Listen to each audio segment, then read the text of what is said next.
নমস্কাৰ এই মুহূৰ্তত দিব বিচাৰিছো এটা বিগ ব্ৰেকিং নিউজ সাংবাদিক দিলৱাৰ হুছেইন মজুমদাৰক গ্ৰেপ্তাৰক লৈ মুখ্যমন্ত্ৰী ডক্টৰ হিমন্ত বিশ্ব শৰ্মাই মন্তব্য আগবঢ়াইছে প্ৰতিক্ৰিয়া আগবঢ়োৱা দেখিবলৈ পোৱা গৈছে সাংবাদিক গৰাকীক মুকলি কৰি দিয়া হ'বনে নহ'ব এই সন্দৰ্ভতো মন্তব্য কৰিছে মুখ্যমন্ত্ৰী গৰাকীয়ে লগতে সাংবাদিক গৰাকীৰ সন্দৰ্ভত কি মন্তব্য কৰিছে মুখ্যমন্ত্ৰী গৰাকী আমি সবিস্তাৰে খবৰটো লৈ অহাৰ চেষ্টা কৰিম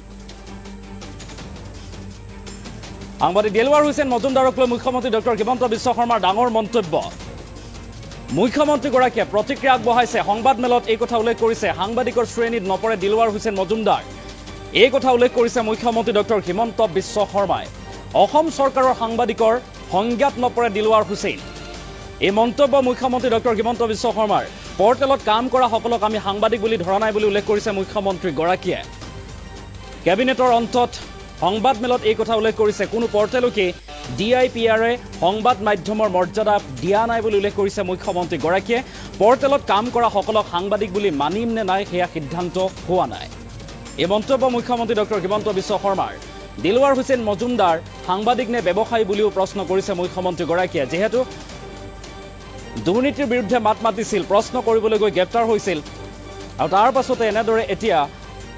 মুখ্যমন্ত্ৰী ডক্টৰ হিমন্ত বিশ্ব শৰ্মাই সাংবাদিক গৰাকীক লৈ প্ৰশ্ন উত্থাপন কৰা দেখিবলৈ পোৱা গৈছে কেতবোৰ মন্তব্য কৰিছে দিলৱাৰ হুছেইন মজুমদাৰৰ গ্ৰেপ্তাৰক লৈ মন্তব্য প্ৰেছ ক্লাব আৰু সাংবাদিকে দায়িত্ব ল'লে মুকলি কৰি দিয়া হ'ব দিলৱাৰ হুছেইনক প্ৰেছ ক্লাব আৰু সাংবাদিকে যদি দায়িত্ব লয় তেনেহ'লে মুকলি কৰি দিয়া হ'ব এনেদৰে মন্তব্য কৰিছে মুখ্যমন্ত্ৰী ডক্টৰ হিমন্ত বিশ্ব শৰ্মাই সংবাদ মেল যোগে এনেদৰে দিলৱাৰ হুছেইনক লৈ এই মন্তব্য আৰু মুখ্যমন্ত্ৰীৰ বিৰুদ্ধে লিখি কোনো গ্ৰেপ্তাৰ হোৱা নাই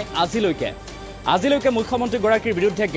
লিখি কোনোবাই গ্ৰেপ্তাৰ হৈছে তেনেধৰণৰ কথা হোৱা নাই বড়ো সম্প্ৰদায়ৰ এজন লোকক ঘৃণনীয় ব্যৱহাৰ কৰিছিল দিলৱাৰ হুছেইনে এনে অভিযোগ উত্থাপন হৈছে গোচৰ কৰা হৈছিল আৰু ইয়াৰ উপৰিও সাংবাদিক গৰাকীয়ে দাবী কৰিছিল বহু পৰিমাণৰ ঋণ এই মন্তব্য কৰিছে সংবাদ মেল যোগে মুখ্যমন্ত্ৰী ডক্টৰ হিমন্ত বিশ্ব শৰ্মাই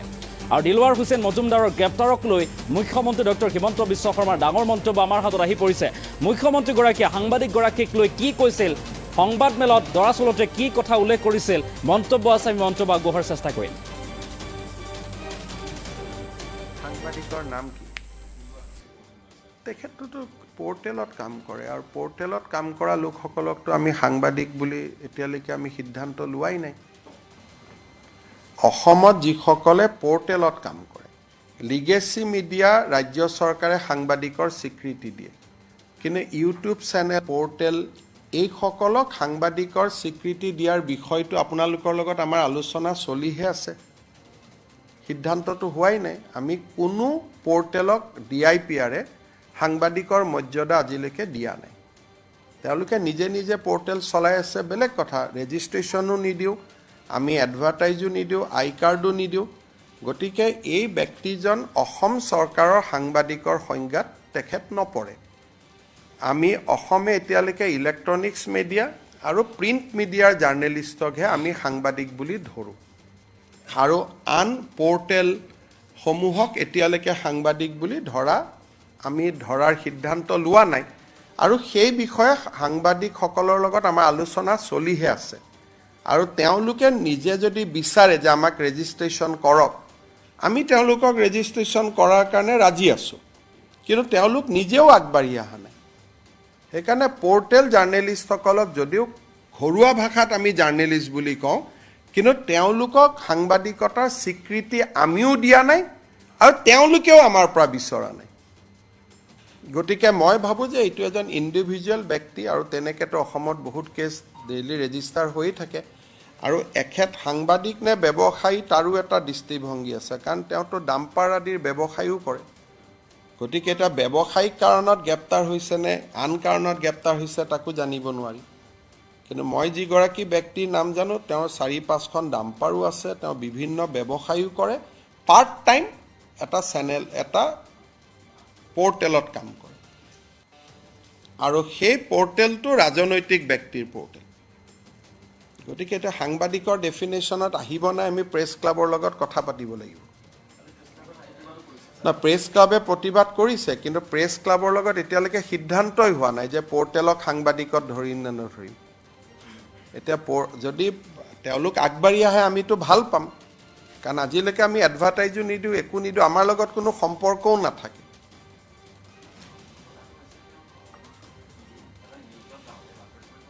এইটোতো আমি নাজানো তেওঁ বেংকত নিউজে কৰিব গৈছে নে আন কামত গৈছে আমি কেনেকৈ জানিম বা আন সাংবাদিকে কেনেকৈ তাৰ গেৰেণ্টি ল'ব পাৰিব আজিকালি দিনত আমি নিজৰ ল'ৰা ছোৱালী গেৰেণ্টিয়ে ল'ব নোৱাৰোঁ তেওঁ এটা বেংকত গৈছে সাংবাদিকো নহয় এটা তেওঁ কি কামত বেংকত গৈছে বাকি সাংবাদিকসকলে তেওঁৰ হৈ কেনেকৈ ক'ব এইটো তেওঁ ঘৰুৱা কামতো যাব পাৰে নিজৰ কামতো যাব পাৰে এইটোতো কোনেওতো ক'ব নোৱাৰে প্ৰথম তেওঁ এজন সাংবাদিক হ'ব লাগিব স্বীকৃত দ্বিতীয় তেওঁ কি কামত গৈছে এইটো আমি জানিব লাগিব বাকি সাংবাদিকসকলে তেওঁৰ হৈ গেৰেণ্টি লৈছে কিন্তু চৰকাৰেতো গেৰেণ্টি ল'ব নোৱাৰে সাংবাদিকৰটো যদি সাংবাদিক এজনে গৈ কাবাৰ লগত কাজিয়া কৰিলে তেওঁ এটা এৰেষ্ট নহ'ব নেকি সাংবাদিক এজনে কাবাৰ লগত হুলস্থুল কৰিলে তেওঁ এৰেষ্ট নহ'ব নেকি লিখা পঢ়াৰ ক্ষেত্ৰত এৰেষ্ট নহয় যদি লিখা পঢ়া কোনো ৰাইট আপৰ কাৰণে আমি এৰেষ্ট নকৰোঁ আপুনি মোৰ এগেইনষ্টত লিখিলে তাৰ বাবে আপুনি গ্ৰেপ্তাৰ নহয় বা মই নকৰোঁ বা আমি কোনেও নকৰোঁ সাংবাদিকৰ যিটো এটা ফ্ৰীডম আছে এইটো লিখনিক লৈ কিন্তু কাৰ্যালয়ত গৈ কি কথা বতৰা পাতে সেইটোতো এটা বেলেগ ইস্যু হৈ গ'ল নহয় সেইকাৰণে সেই মানুহজনকো সাংবাদিকসকলে শুনিব লাগিব মই জানাত এতিয়ালৈকে সাংবাদিক সংঘ এপেক্স বেংকত গৈ মেনেজাৰজনৰ লগত কথা পতাই নাই যে আপোনাৰ তাত কিয় আহিছিল কিবা বেলেগ কথাত আহিছিল ঘৰুৱা কথাত আহিছিল লোন বিচাৰি আহিছিল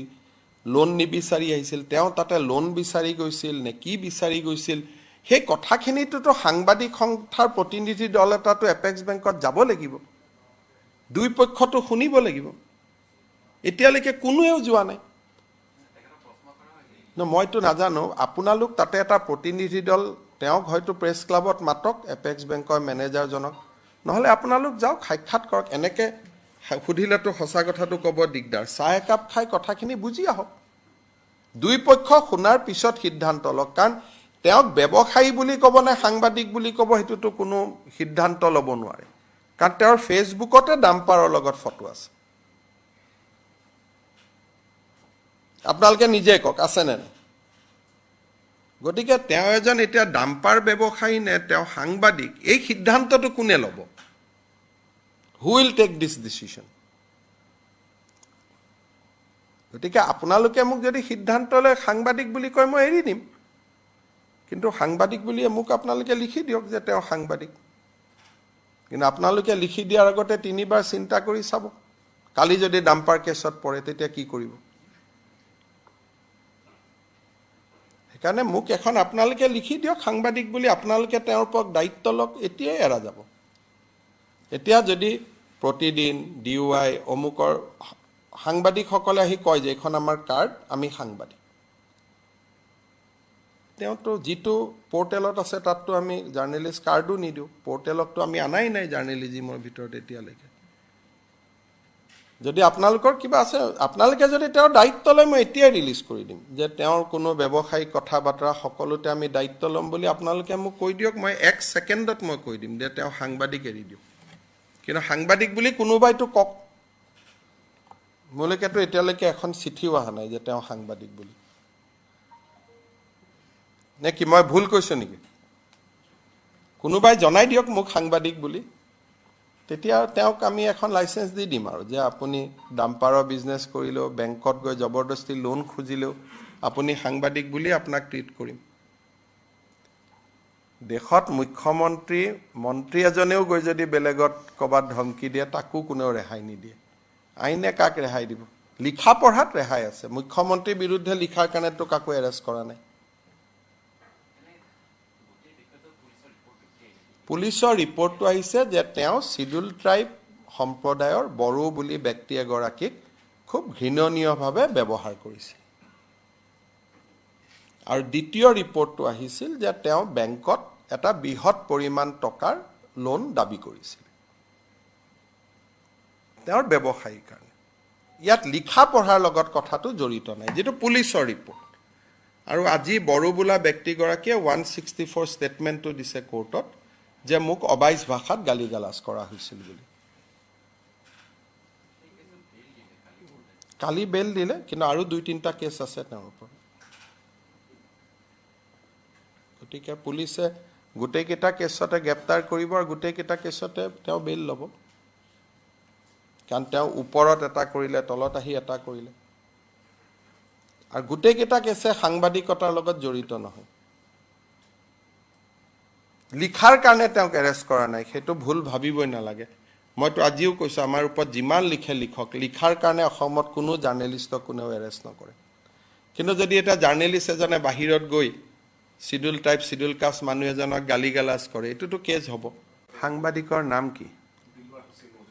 তেখেতটোতো পৰ্টেলত কাম কৰে আৰু পৰ্টেলত কাম কৰা লোকসকলকতো আমি সাংবাদিক বুলি এতিয়ালৈকে আমি সিদ্ধান্ত লোৱাই নাই